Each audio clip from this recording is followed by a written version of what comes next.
Welcome to the Heal Your Hunger Show, where we get to the heart of why you overeat and how to stop. If you struggle with food and weight like I did, welcome home. Welcome everybody to the Heal Your Hunger Show. So happy to have you here. It is a great day to be alive. And I've got something to share with you today that comes directly out of my personal experience, which is nothing new. Obviously, if you've been listening for a little while, I'm always inspired by myself. No, really from my mistakes and bumps in the road usually. So yep, today is no different. And I'm excited to share with you some important things. Now, I want you to know I'm recording this in the Secret Sauce group. So if you haven't yet gone to the Secret Sauce group, go soon to Facebook, type in the Secret Sauce to End Emotional Eating, and ask to join. And we'd love to have you. That's where we continue the conversation. That's where I record my shows. It's just a great place to be and to get support. And just to be amongst other emotional eaters who are really earnest about going beyond the symptoms of food and weight to what's really driving us to emotionally eat. Okay, so really important to have that conversation and to be around people who get it, who get that it's not about diets, it's not about counting calories, it's not about counting ketones or anything else, starving ourselves. It's really about having a healthy experience around food, making peace with food, and feeding ourselves in a kind and loving and gentle way, which can only come when we are addressing our emotions instead of stuffing them with food. Okay, so join us in the Secret Sauce group. And if you're here at the podcast for the first time, I'm so glad. Welcome. Glad you're here. I hope you'll enjoy the show.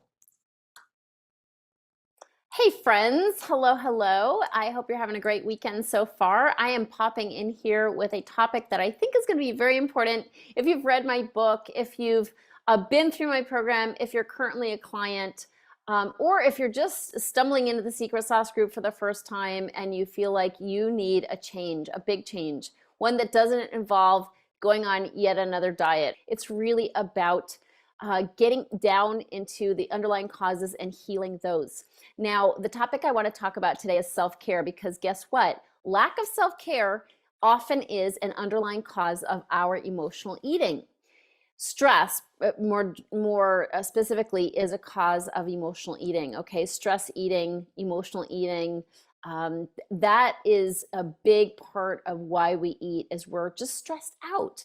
And the solution for stress is a lot of things that I teach if you know about my work. A lot of things like stopping people pleasing, starting to speak up for yourself, creating boundaries in your time. There's so many different ways that we can lessen our stress, but we also need self-care. Okay, we've got to have self-care in order to be successful at losing weight and keeping it off.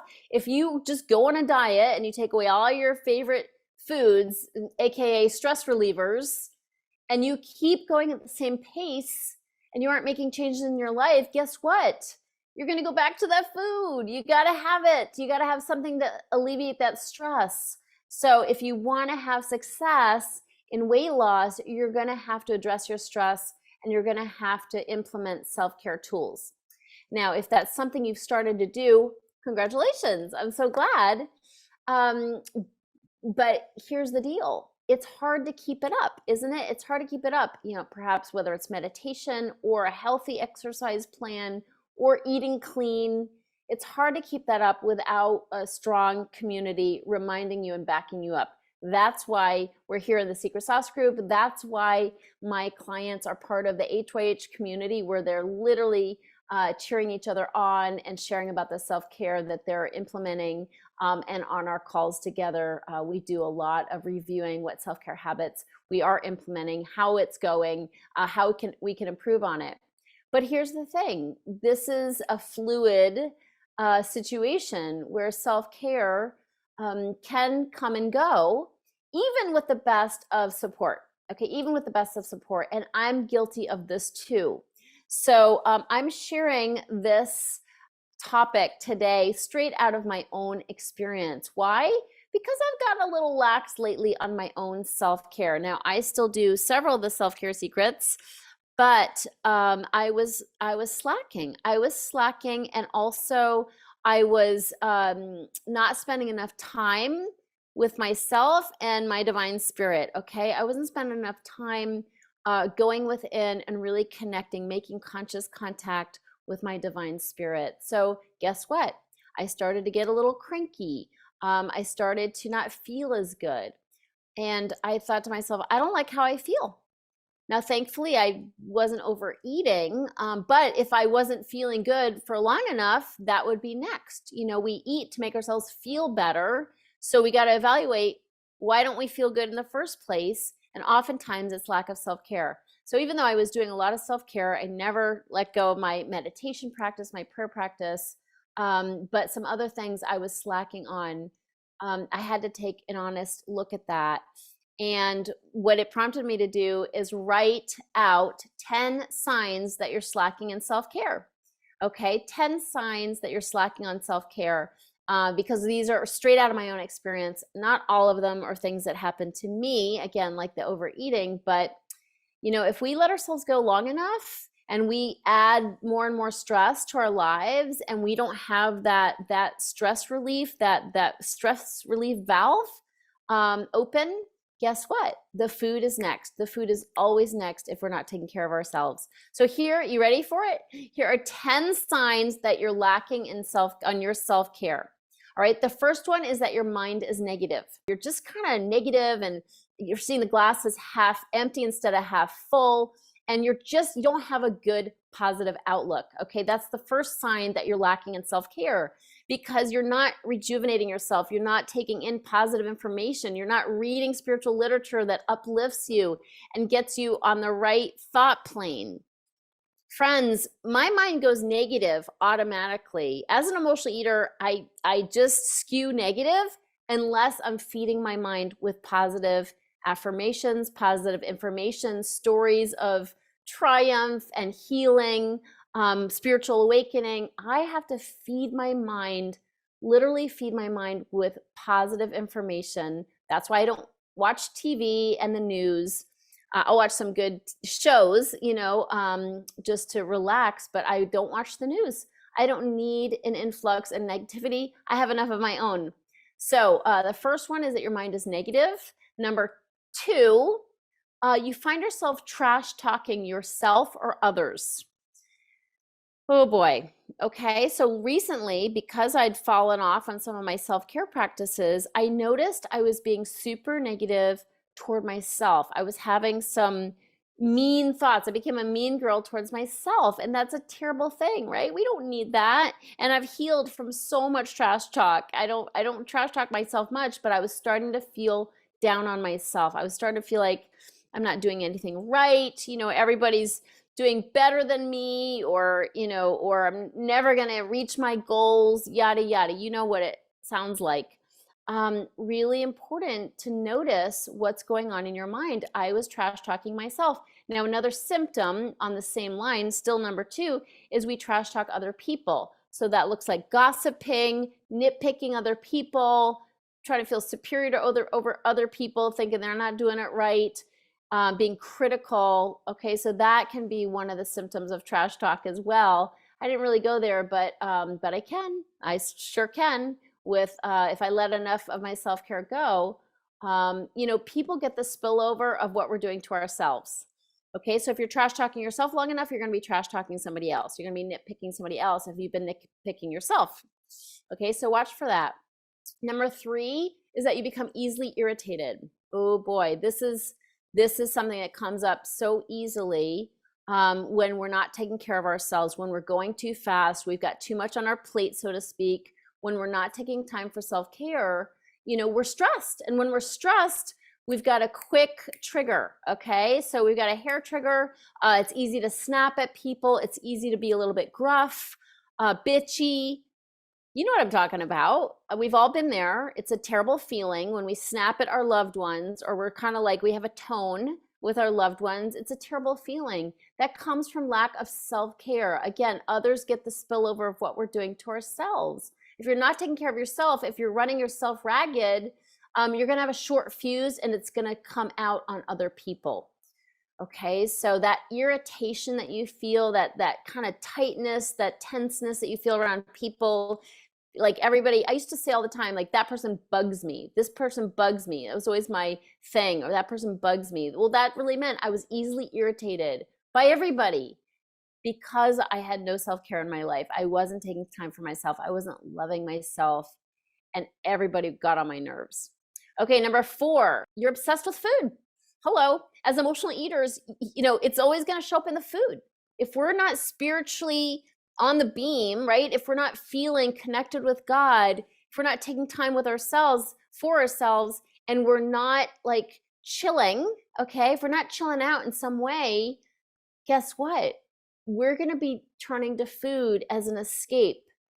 My experience is we eat to escape our heads. If we're stressed out, if we're trash talking ourselves, if we're critical of other people, guess what? We want to escape what's in our minds. And we do that by checking out with food, not just eating food, but obsessing about food. If you're pouring through magazines about food, if you're obsessed with baking, if you're watching the Food Channel, when we're obsessed with food, it's a way to check out of our minds. So we got to take a look at what's going on inside our minds. This is why it's so important to start implementing self-care practices. Okay, so if you're obsessed with food, you're checking out because being inside your head is not comfortable. Being inside your body is not comfortable. When we think trashy thoughts, we feel bad, and then our bodies feel bad. We're filled with anxiety and fear and stress. Okay, number 5, sign that you're slacking on self-care is that you're snacking. Okay, 3-meal magic's gone out the window. It's like a thing of the past. You just can't even get there. And you're snacking. And when we snack, we don't snack on carrot sticks. We rarely snack on carrot sticks unless we're like, I don't know, on a Weight Watchers or something. I don't know if they recommend carrot sticks. But listen, snacking usually comes in the form of nuts and potato chips and a little extra this, a little extra that. But the extra is always yummy stuff, ooey gooey chewy stuff, right? And so we're snacking, and snacking leads to binging. So maybe you're binging, all right? That is a sign that you don't have enough self-care. Duh, it's pretty obvious.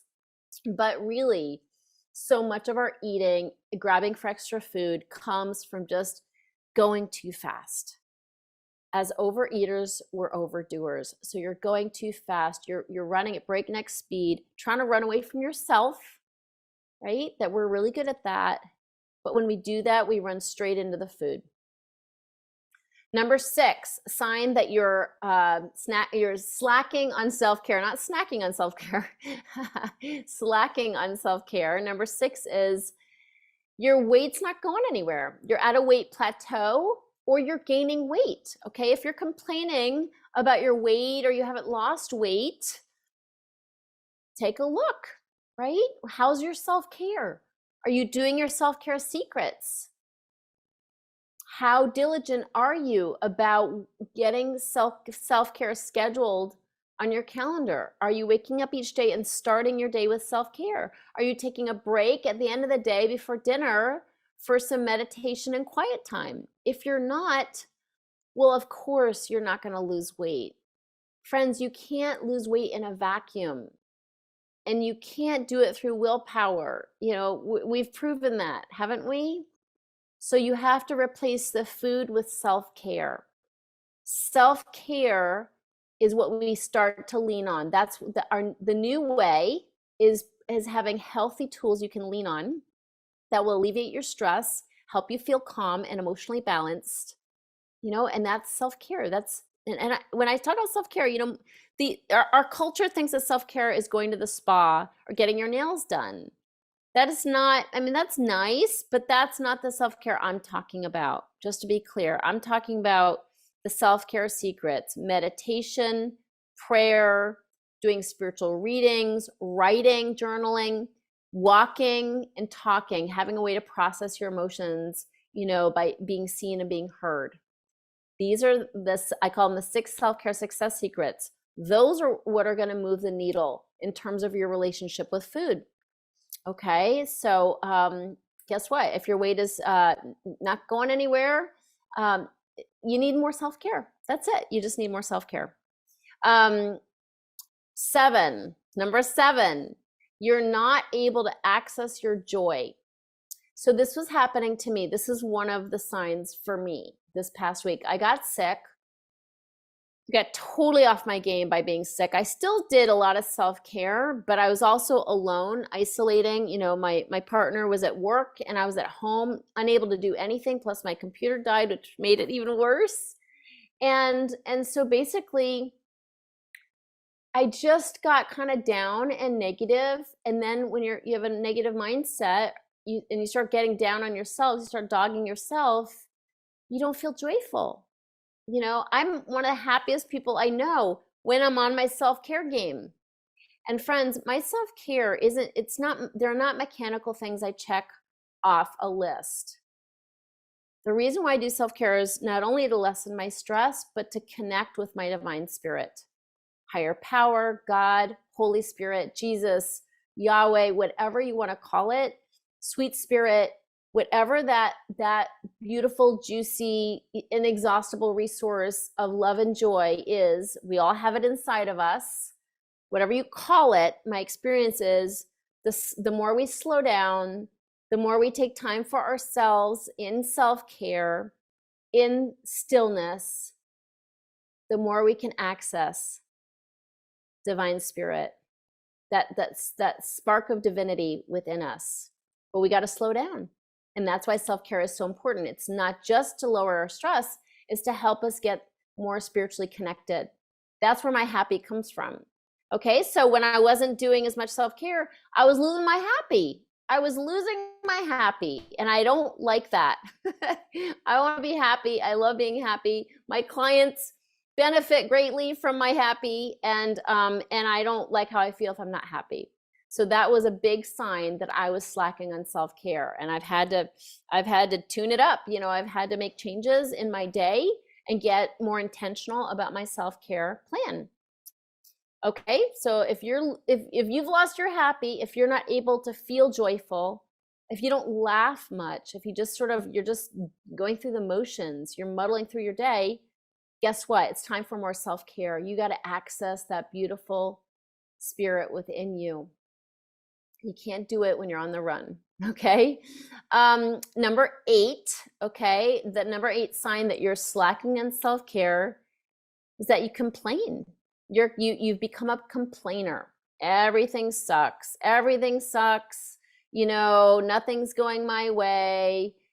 Bad things always happen to me. Other people have it better than me. I'm there's always too much month at the end of the money. Life is hard. I ache. My body aches. Can't go outside. It's too hot or it's too cold. Yada, yada, yada, right? Listen to yourself. Are you complaining? Do you have a negative mindset? Are you kind of ranting about things that aren't fair or aren't working well? Thoughts held in mind produce after their kind. So if you're complaining or thinking about what's not going well, it's only going to get worse. It's only going to get worse, and you're going to complain more, and more things aren't going to go well. Thoughts held in mind produce after their kind. What we think about, we experience. Okay, so important to recognize when we've gone negative, when we're starting to be really complainy, bitching about everything. It's time for more self-care. It's time to find your joy again. Number 9 sign that you might be slacking on your self-care is you're not having restful sleep.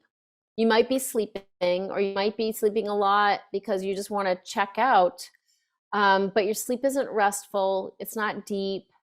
You're not waking up feeling rested and energized. And if that's true for you, it's probably because you're weighted down with stress and worry and negativity because you've let your self-care go.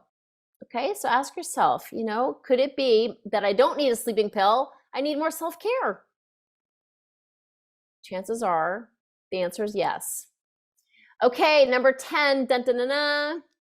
Number 10 sign that you're slacking on self-care is that problems feel harder to overcome. This was a sign for me. Okay, this is one of my signs, is that when a problem would come in my business or in my family life, something would come up that seemed hard. It was harder than usual. Okay. Now my happy place, when I'm in my happy place, when I'm on top of my self-care dime, problems come along and I just deal with them. It's sort of like being on the tennis court with a ball machine. Balls are coming and I'm whacking those balls.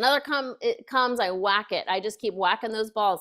And it's easy. It's like the problems aren't easy to solve, but my attitude is one of ease and grace.